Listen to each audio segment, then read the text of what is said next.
የቱሪስት መስህብ ሀብቶች በአግባቡ ባለመልማታቸው ከዘርፉ የሚገኘው ገቢ ዝቅተኛ መሆኑን የደቡብ ወሎ ዞን ባህልና ቱሪዝም መምሪያ አስታወቀ። በዞኑ ያለውን የቱሪዝም እንቅስቃሴ ለማነቃቃት እየሰራ መሆኑን የገለጸው መምሪያው ባለሀብቶችና ህብረተሰቡ ለዘርፉ መሻሻል የድርሻቸውን እንዲወጡ ጥሪ አቅርበዋል። የዞኑን የቱሪዝም እንቅስቃሴ በተመለከተ ዘጋቢያችን አሊመር ከዞኑ ባህልና ቱሪዝም መምሪያ ኃላፊ ከአቶ መስፍን መኮንን ጋር ቆይታ አድርጎ ተከታዩን ዘገባ አሰናድቷል። የደቡብ ወሎ ዞን የቦረና ሳይንት ወረህመኑ ብሔራዊ ፓርክን ጨምሮ በርካታ ተፈጥሯዊ ሃይማኖታዊና ሰው ሰራሽ የቱሪስት መስህብ ሀብቶች የሚገኙበት ቢሆንም እነዚህ ሀብቶች በሚፈለገው ልክ ባለመልማታቸው ከዘርፉ ተገቢውን ገቢ ማግኘት እንዳልተቻለ የደቡብ ወሎ ዞን ባህልና ቱሪዝም መምሪያ ኃላፊ አቶ መስፍን መኮንን ተናግረዋል። ዞኑ እምቅ የቱሪስት መስህብ ሀብት ያለው ቢሆንም የሰሜኑ ጦርነት በዘርፉ ላይ ያሳደረው ተጽዕኖ ከፍተኛ መሆኑንም አንስተዋል።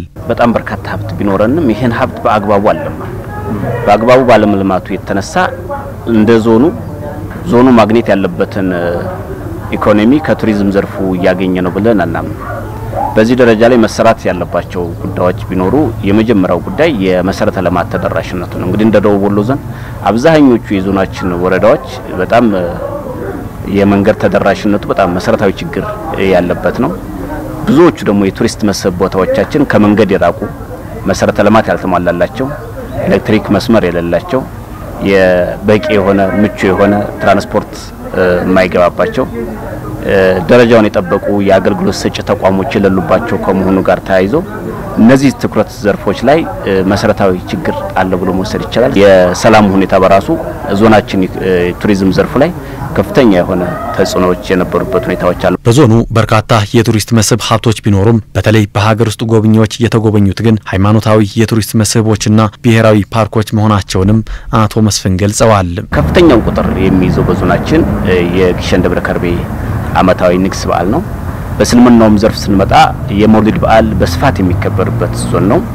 በዚህ ደረጃም ጀማ ንጉስ ደገር ጌታው ሸዬ በጣም በከፍተኛ ደረጃ ተጠቃሽና አሁን በቅርብ ጊዜ ደግሞ እያደገ የመጣው የሼህ ሁሴን ጅብሪል ዓመታዊ የመውሊድ በዓል እንደዚሁ ከፍ እያለ የመጣበት ሁኔታዎች አሉ። የቦረና ሳይንት ወረህመኑ ብሔራዊ ፓርክና ወለቃ በቱ አባይ ብሔራዊ ፓርኮች እነዚህ ሁለት ብሔራዊ ፓርኮች ከፍተኛውን ድርሻ የሚይዙ ናቸው። በዞኑ የሚገኙ የቱሪስት መስህብ ሀብቶች ለአካባቢው ኢኮኖሚ የራሳቸውን ድርሻ እንዲያበረክቱ ታቅዶ እየተሰራ መሆኑን የተናገሩት አቶ መስፍን ባለፉት 9 ወራት የመስህብ ሀብቶችን የጎበኙ የሀገር ውስጥ ቱሪስቶች ቁጥር አበረታች ቢሆንም የውጭ ሀገር ጎብኚዎች ቁጥር ግን ዝቅተኛ ሆኖ ተመዝግቧል ብለዋል። ከያዝነው እቅድ አንጻር ስናየው ከእቅድ በላይ አፈጻጸም አለ። 2 ሚሊዮን የሚጠጋ የውጭ ሀገርና የሀገር ውስጥ ቱሪስቶች ይገኛሉ ተብሎ ነው የታሰበው።